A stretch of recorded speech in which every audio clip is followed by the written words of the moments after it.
Welcome. Hi.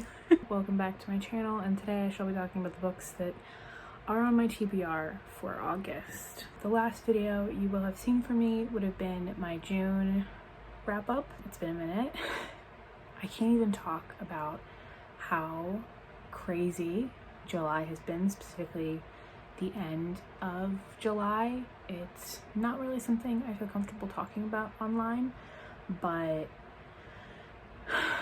I've had a very stressful time lately. I have not read a single thing in the month of July, so there will be no wrap up because I haven't read anything. There are 2 readathons that I am hoping to participate in. One is a month-long one is the first week in August, so we'll see, but I am hopeful that reading will pick up for me. The 2 readathons that I'm going to be participating is the Disney Movieathon. This is a readathon hosted in the very beginning of August. I don't know both of the host names, but the one host, I follow her on Twitter. I'm subscribed to her channel. Is it Georgina? I'm sorry.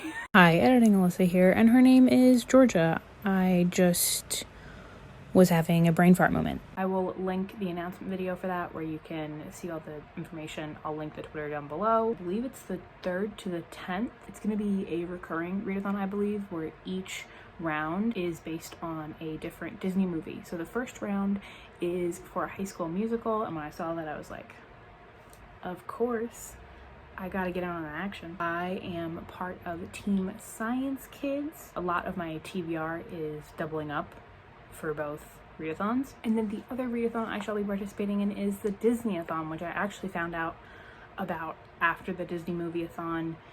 It is a month long. I believe there are 4 different teams, and you could have taken the quiz and been set to a team, or you could pick your team. I got Princess and the Frog. I love Princess Tiana. She is my favorite Disney princess. I stand by that. But when I got on that team because of the BuzzFeed quiz, I had to be on it because she's my queen. I wanted to do the Disneyathon first. I just signed up. I didn't realize quite how strict it is. I'm not used to doing strict readathons. It's the type of readathon where you have to read in a certain order, you have to have a set TBR, you have to track your points, and I'm not for set TBRs. I will be doing it this one time because I already kind of have made a TBR, and then I realized that I had all of these things, and there was just a lot of information that was kind of hard to figure out about it. But all that aside, I'm still be participating and all that stuff. I'll link the Twitter down below, but let's just get right into it. The first challenge for the Disneyathon is a book featuring a hardworking main character, and then the 2 other ones that I'm going to be completing with this book for the Disney Movieathon is to read a book set in space and a romantic book, and for that I am picking Gemina by Amy Kaufman and Jay Kristoff. This will be a reread for me, but I reread Illuminae at the beginning of this year. Was that this year or last year? I don't know. It's been within the last year. And I really enjoyed rereading it. I listened to the audiobook, and I'll be doing it again for that because I read these physically. I didn't listen to them through the audiobook, and it's spectacular. They're both such cool formats, both the audiobook and the physical format. The next challenge is a book featuring royalty, and for that I'm going to go with King of Scars by Leigh Bardugo. I need to read this. I have the audiobook. I got the physical copy. I recently just went to my library again for the first time since quarantine had started, which was back in March, the very beginning of March. So I am very excited to read this. I am interested to see how I feel. The next book is a book featuring magic, and for that I'm going with The Shadow of the Wind by Carlos Ruiz Zafran. I just got the audiobook of this. Finally, I was able to get my hands on it, so I have it and I just need to read it. The next 2 challenges is a pink or glittery book and also a bright book, and for that I'm going with Anne of Ingleside by L.M. Montgomery. This is pink and it's bright. It's very bright, as you can see. I am very excited, but also kind of worried that I won't enjoy this because I didn't enjoy Anne's House of Dreams that much. So we'll see how I feel. The next book will be completing 3 prompts because I'm a queen at doubling up because one readathon allows you to double up and the other does not.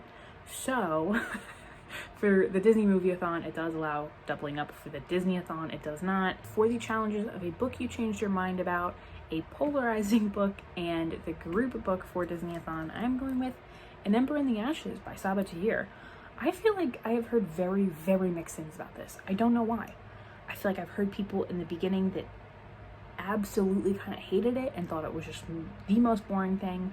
But then like the series kept gaining traction and popularity as it went on. Like people still talk about the second and third book, and I don't believe it's over yet. So I want to see how I feel about it. And when the series got these new covers, it was just like I became interested again. So that is the last of the readathon books that I have. Those are the books that I basically set in stone have to read.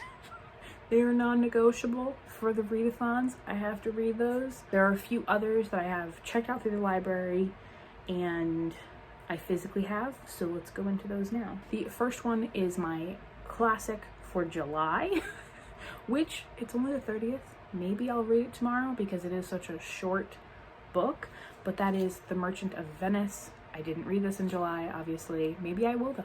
Maybe I'll read it tomorrow. Who knows? Maybe. Maybe not. The next book is another library book, and that is Starless Sea by Morgenstern.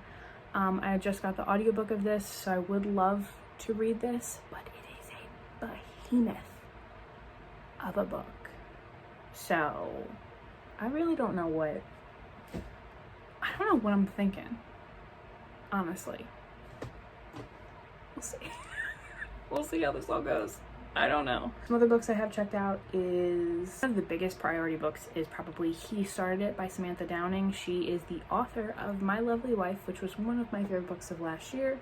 So I really want to get to this book. It just came in, so it may have to happen. The very last book that I have checked out is The Girl from Widow Hills by Miranda. This is her newest thriller book. What did I read by her? What was it? I read The Perfect Stranger by her and I really enjoyed it, kind of. It was kind of really good. That is my TBR for August. I'm hoping my life calms down significantly in August. Will my brain fog stop? Hopefully. Will my mental health slow down and will I not be so stressed every single day of my life? One can hope. I just want to not constantly feel like I'm on the verge of tears or that everything's going to deteriorate around me. Can we have those vibes in August, please? I want to get back to watching booktube. I did not watch a single booktube video, I think, in all of July. So I have no clue what's going on whatsoever. Let me know if you're participating in any readathons in August, if you're reading any of these books, if you've read any of these books. I would love to know your opinions on them. And I hope you enjoyed this video, and I hope I shall see you in the next one. Bye.